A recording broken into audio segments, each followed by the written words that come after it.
Unboxing the M8, you'll get the polisher itself, handy dandy tote bag, extra set of carbon brushes.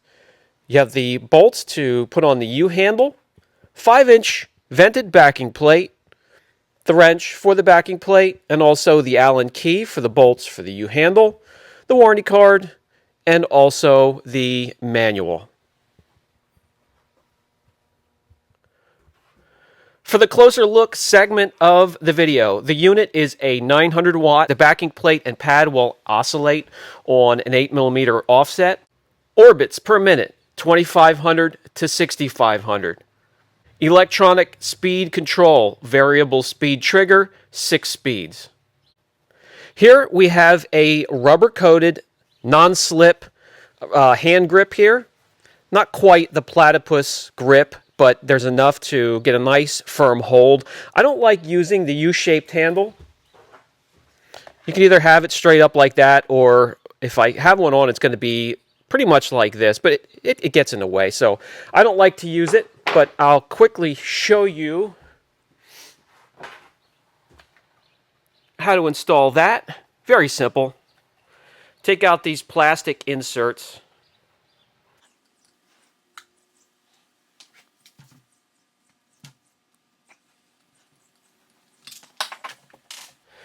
You'll see the little notches.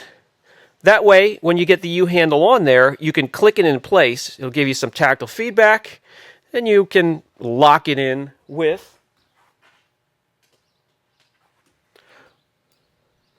the Allen bolts and washers.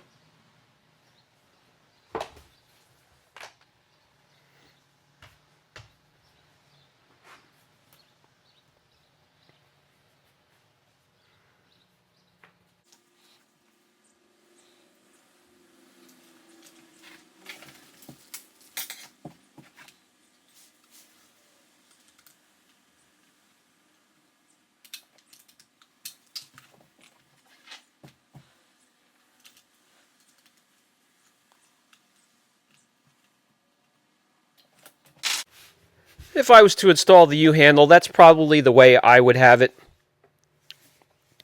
But with the notches, you can see how it gets locked in there, and it will not move unless you loosen up the bolts again. Self-locking power switch. I've never been a huge fan of these. However, a lot of the polishers have these. A lot of the entry-level polishers.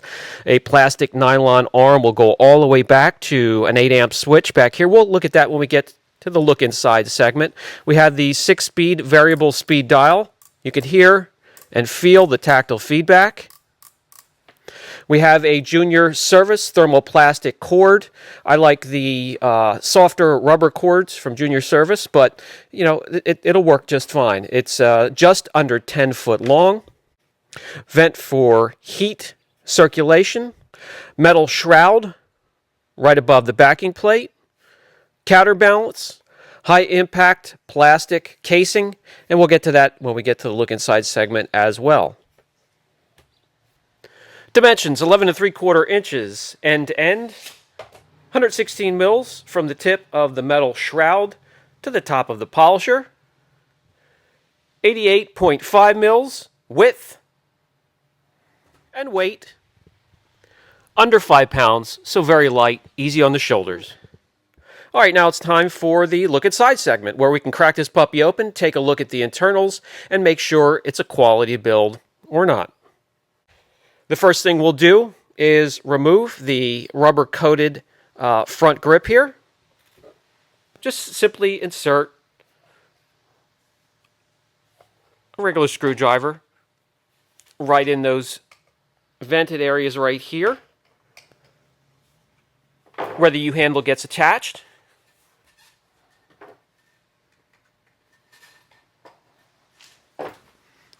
Slide it off.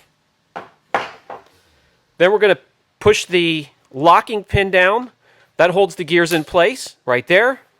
Then we'll just counterclockwise take the counterbalance, and that'll remove the balance weight and also the bearings.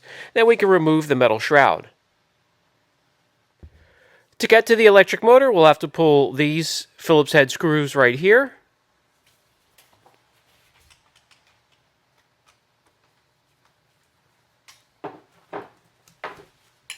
I always break them loose manually and then drive them out the rest of the way.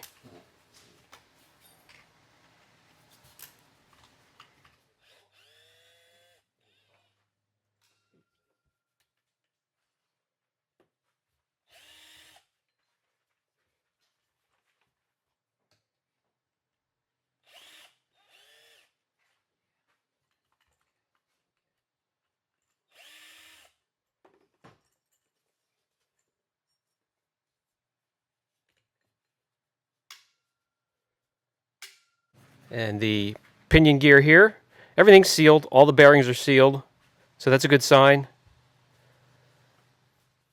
Before we slide the rotor out, we do need to remove the casing over the electronic switches and speed dial. That's just one single screw Phillips head.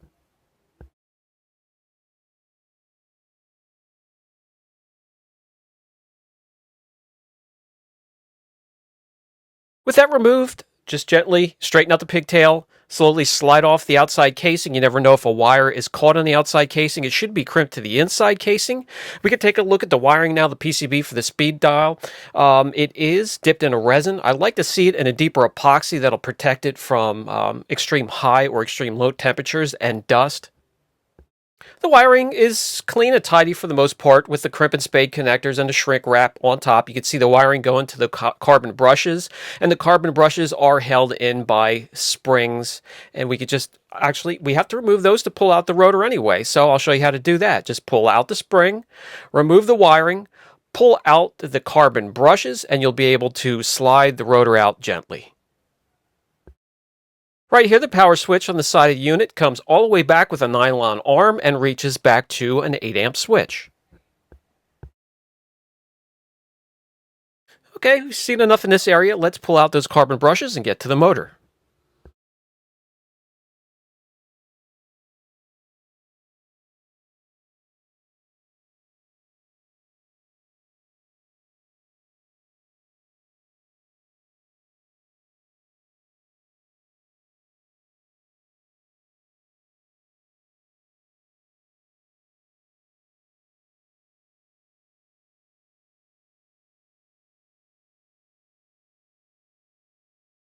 With those removed, we can gently slide out the rotor, and remember, just be careful because the bearing on the end of the commutator is inserted in a plastic seat. So we can see here, it has a directional fan that'll keep the motor nice and cool as the motor runs. All the field winding is dipped in a resin. We'd like to see that. It's a protective resin. The lamutations are nice and clean. And that leads to the other side where we have more field winding that is dipped in a resin, and that leads to the field winding where it attaches to the commutator has an epoxy. And that's very important because you got to remember the tool as you work it minute after minute, hour after hour, correction after correction takes a lot of vibration, and that keeps all the field winding connected to the commutator and doesn't result in a short. The bearings, Chinese bearings, are all sealed, seem to be high quality, no problem there. I'll pull the cap off the casing and we can reveal even more field winding that has been, protected with the resin. That's a very good sign. Then I can also show you what I don't like about these horrible lock switches on these machines. They not only are in a bad position and can be bumped easily, but they come up so close to the field windings in the casing and could cause a short. I just do not like the design. All right, let's start to get this bad boy back together. We can get the backing plate on and get it running for you. The backing plate, 5 inches, has holes for circulation of air. It also has a nylon spacer.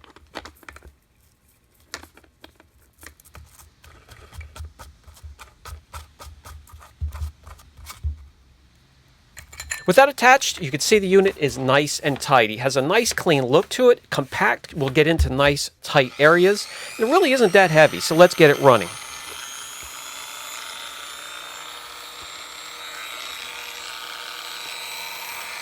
As I run through the speeds, I notice that the sound it's about the same. However, the vibration is slightly less than, say, the Griot's Garage new G8.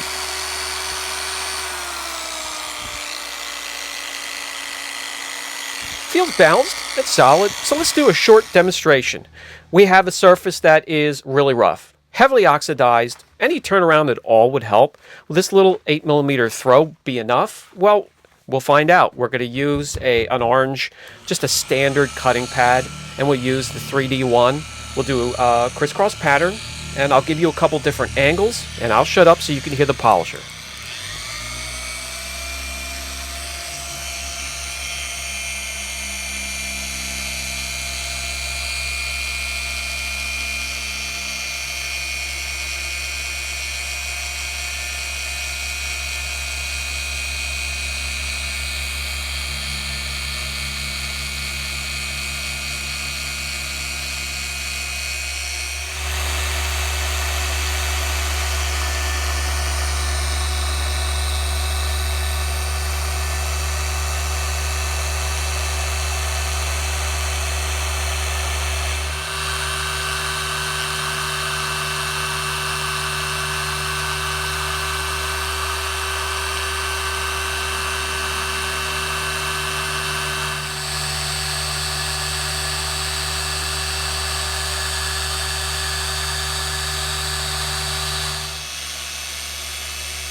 That's going to do it.